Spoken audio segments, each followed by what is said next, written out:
Hello, and thank you for being part of this video and for watching it all the way through. It's a very important message. This is about helping you clarify who makes the call. It's about delegating properly. Again, most of the things that we hear are leaders who are frustrated because they're not sure that jobs are getting done. And it becomes this repetitive loop where they're responsible for everything and the buck always ends with them. And so that's what we're talking about sorting out today.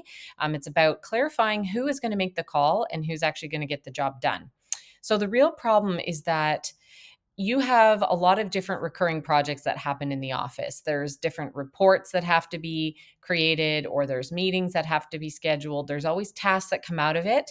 There's events that have to be dealt with. And in a lot of cases, it's a team effort where a lot of people are involved and everybody touches it and somebody's, involved in making decisions, but no one really owns it.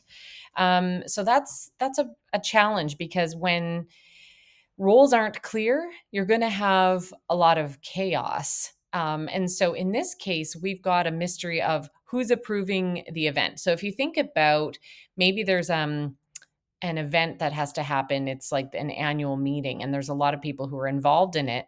We're going to use that as a little bit of a scenario. So if you think about it, the admin person is going to start pulling logistics together. Communications person is going to design some materials. You've got a treasurer who's going to maybe book a venue. They're going to sign the checks.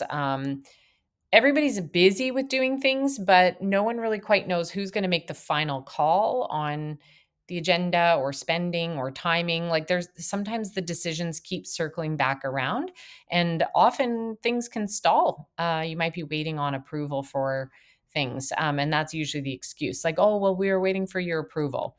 So sometimes you're not quite sure, but it's very obvious you can feel when things are starting to break down. So if there's people who are confused about their role or what job has to be done, you'll start to see emails going back and forth like who's supposed to send this, or oh, sorry, I didn't know that was my job. People make assumptions and they might start redoing other people's work and kind of getting in the way, and there's that confusion. Um, Sometimes deadlines will start to slip, and you might find that there's people who complain that they've done all the work, or there's last minute work. That's often an indication that there's some confusion around the projects and responsibility. And it's not necessarily a motivation issue. I find for the most part, people want to be getting their work done. They don't like the feel of things not being done. But usually it is a lack of clarity. And it's another area where we can see bottlenecks. You don't necessarily need another meeting around it. What you actually need is a clear decision map. And here's a really simple approach. I've labeled it the call matrix. It's just a very simple acronym, CALL. And what it does is it breaks major work effort or a decision down into four roles. And when each one gets named and agreed upon, the work can just kind of flow and there's no confusion. So let's look at how this works in real life. So C is who actually makes the call, because every decision does need to have one person who just plain makes the call. Um, Only one person should decide here, not a committee, but there's got to be somebody where the buck stops with them. And you may decide that you want to give somebody the authority here. For example, you might say, okay, Janet, you're the one who's going to make the call on this, and you have, a budget of X amount, and we trust you to make the decision. Okay, so you can assign that decision making authority and who makes the call to a person.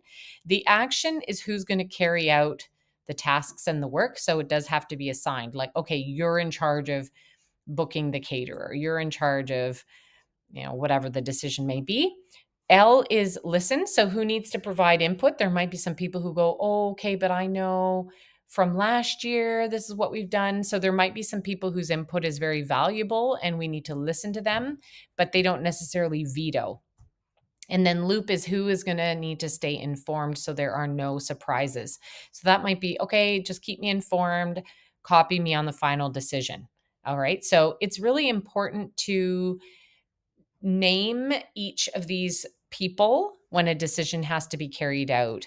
And I would suggest that if we're in a meeting, um, actually, we use this sticky note technique. We'll go back to that last slide. So I like the idea of just CALL down on a sticky note and assign each letter in real time.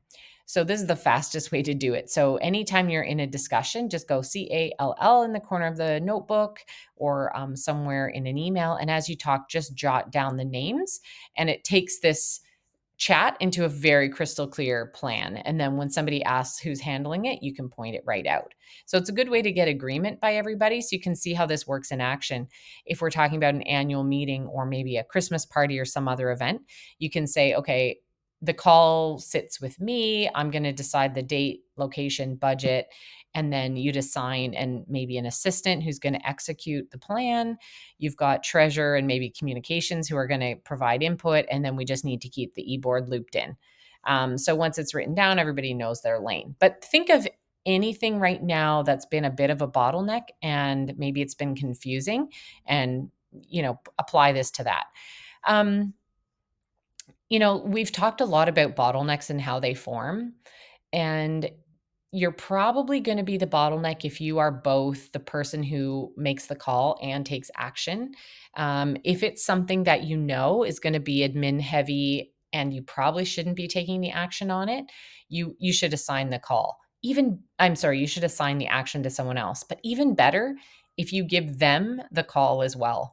So nothing worse than somebody going, "Oh, I needed you to approve this." It's like, give them the parameters around what they can make a decision on and just get that whole thing right off of your plate. I mean, what's the worst that can happen? In a lot of cases, they're going to be able to make the call and take action on their own without any skies falling. If you're rechecking or redoing other people's work, that trains other people to take a step back and wait on you. So it's not a great move. Try to, instead of rechecking or redoing other people's work, try to coach instead. So rather than taking things back on your plate, if something's going off track, instead trying to coach them. And we use a GROW framework. GROW stands for goal, reality, um, options, and then a way forward. So what I like to do is if something has gone awry, think about asking some questions. So, okay, tell me what's going on. Where did this go awry? And then go into options. What are some options? How can we make this happen? How can you help drive this forward and get the individual to actually provide you with those ideas? And then the way forward is you actually say, okay, what are you going to do? When are you going to do that by? And what support do you need? And this way, you're actually driving accountability. It will take any mistakes or any of that like stop start false starts, and it'll take that into a moment where that individual can actually go, okay, they own it, they're accountable for it, and you're not taking over and robbing them of that chance to grow. Um, so really, freedom as a leader isn't about necessarily just the fact that you're getting things off your plate, but it's about helping everyone else see things more clearly. So when everybody knows their role and it's a visible loop, you can then lead without micromanaging or hovering, and you won't feel like there's balls dropping in the air. We love to keep our ourselves and our folks focused on using a shared tool like Asana. We love that as a project management tool because it's a good way to go in and see the status of things in real time, and also just to keep track of all of these, let's just say, sticky notes that are that are floating out there. um, and when the roles are visible and you've got timelines assigned, managers and leaders like yourself won't have to chase updates. So think about call. Every task or major initiative should have a clear call. Who is going to make the decision? Who's going to take action? Who do we need to listen to and can have contribute? And who needs to be looped in and informed?